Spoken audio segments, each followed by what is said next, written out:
kids, mga apo, time for another fun learning video.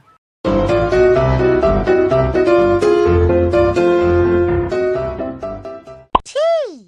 Wow! Elmo thinks you picked a great letter. Draw the letters with your finger. Video. Choose one of these things. Touch it with your finger. T.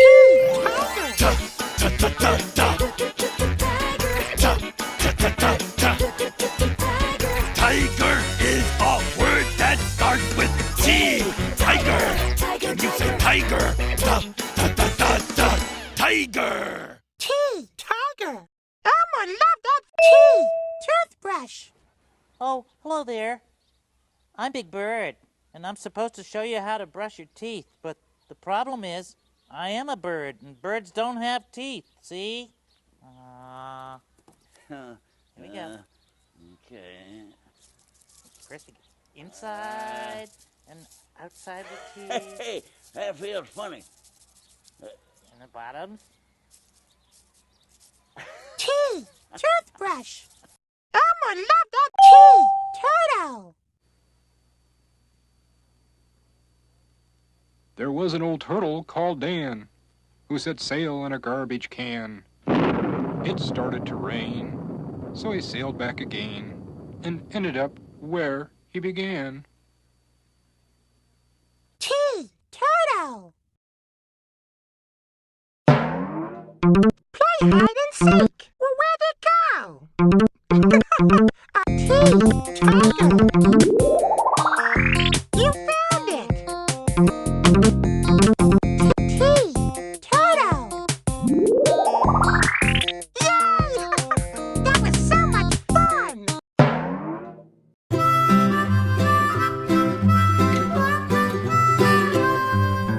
Mary had a little lamb, little lamb, little lamb.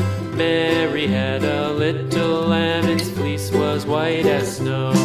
And everywhere that Mary went, Mary went, Mary went. And everywhere that Mary went, the lamb was sure to go.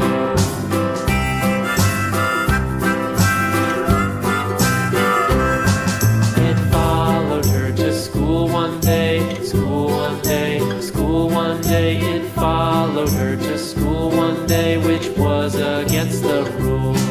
It made the children laugh and play, laugh and play, laugh and play. It made the children laugh and play to see a lamb at school.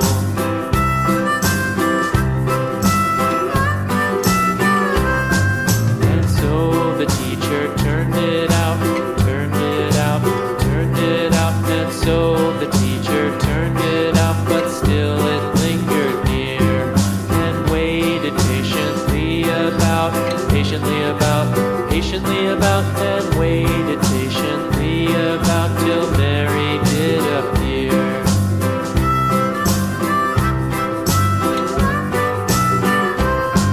Why does the lamb love Mary so, Mary so, Mary so? Why does the lamb love Mary so? The eager children cried.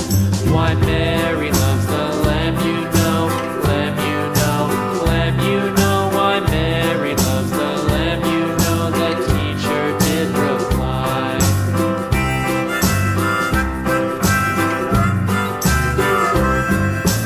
Mary had a little lamb, little lamb, little lamb. Mary had a little lamb, its fleece was white as snow.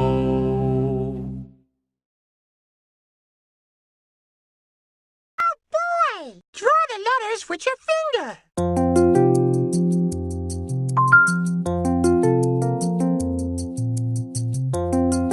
Video. Oh, look. Elmo sees three things that start with your letter. You, underwear. Me going to find out if underpants sink or float. Here we go. This big day for science. Yeah. Okay. It float. Wow. Call national news. Underpants float. You, underwear. Elmo would love that video. You, umpire. You! Umpire!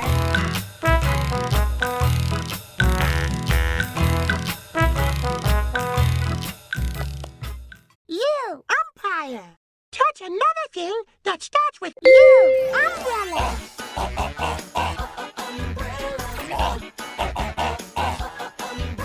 Umbrella is a word that starts with U. Umbrella.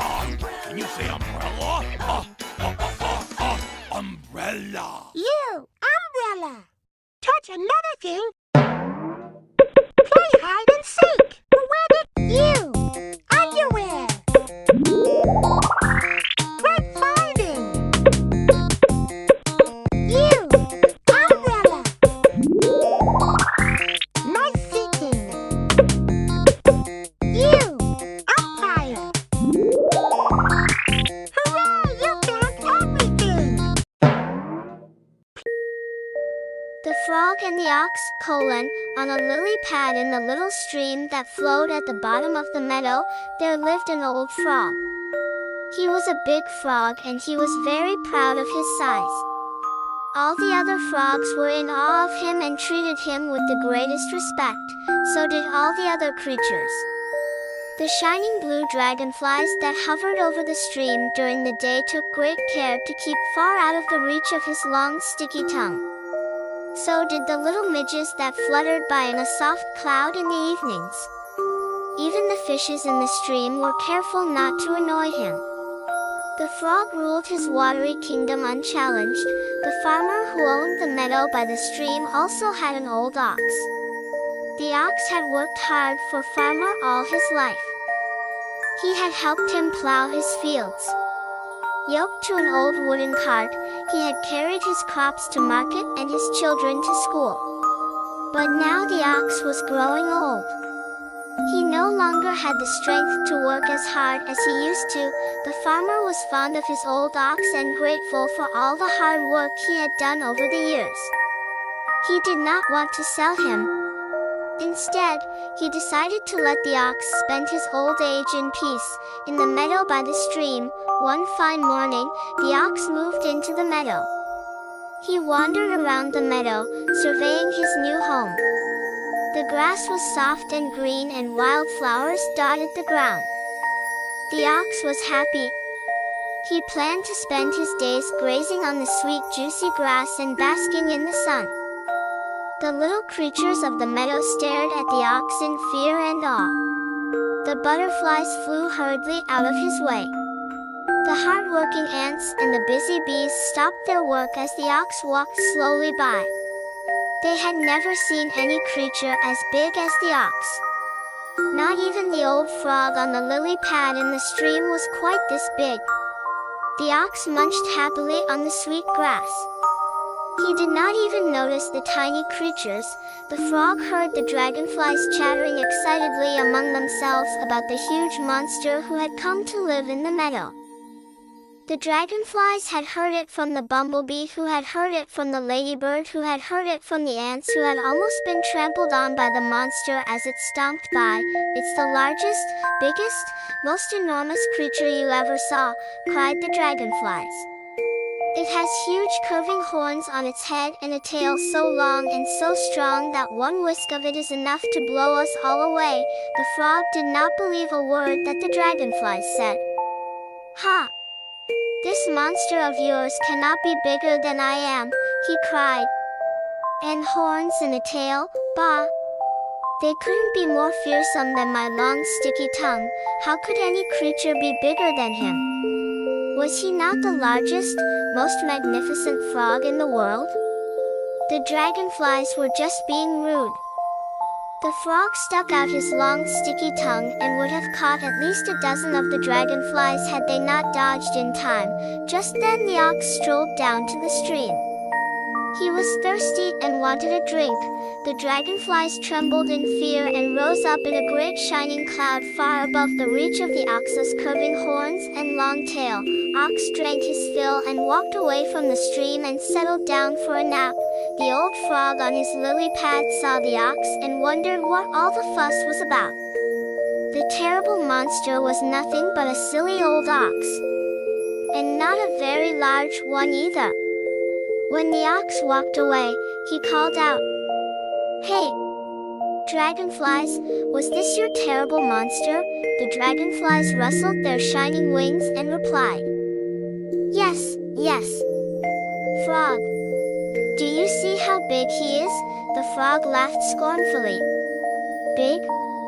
Do you call it that big? Why, I can be twice as big as that if I want to." Watch, the frog took a deep breath, huffed, puffed and swelled up like a balloon. "There. Am I not as big as him now?" he asked the watching dragonflies, speaking with a little difficulty. "Oh no. Frog, not yet," cried the dragonflies. "The monster is much bigger. Look at him sleeping in the grass. He looks huge. Well, then. Watch me," said the frog. He took a deep breath, huffed and puffed and swelled up some more. "I must be bigger than him now," he gasped. "Oh no, frog!" cried the dragonflies. "The monster is much bigger." The frog was quite irritated with the dragonflies. His skin was feeling tight and stretched. It was difficult to sit as he felt he would roll over any moment, and his cheeks were so puffed that his eyes were almost squeezed shut. He could barely see over his huge belly. He was sure he must be at least as big as the ox by now. He decided to make one more attempt. He would show the dragonflies who were bigger. "Watch me," he squeaked with great difficulty. He took as deep a breath as he could manage, huffed, puffed and swelled. He blew and he blew and he blew and he grew larger and larger and larger till suddenly, pop, the frog had burst.